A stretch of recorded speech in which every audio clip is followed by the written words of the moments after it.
Hello, I'm Dr. Pratik Narsikar, specialist oral and maxillofacial surgeon and implantologist at Go Dental Clinic, Karama.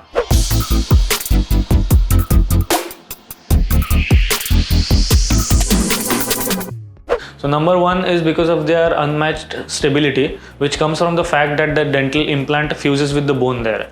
So it doesn't move, it is a fixed prosthesis over there, which you know that is going to stay in place for a long time.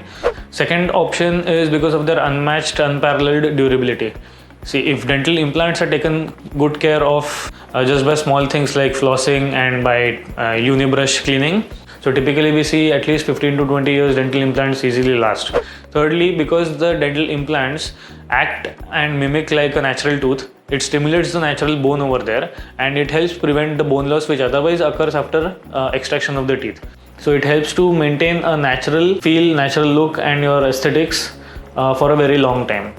In conclusion, the recommendation of dental implants by dentists is grounded in their ability to provide stability, durability, and long-term oral health benefits. Whether it's the prevention of bone loss, the aesthetic appeal, or the overall quality of life improvement, dental implants stand out as a comprehensive and effective solution for those seeking to restore their smiles and oral function. So if you have any other doubts or queries regarding which treatment option is the best for you, whether it is a dental implant or your conventional denture or a bridge, please do visit Go Dental Clinic, Karama. Me and my team are excited to welcome you here and solve all your doubts that you have.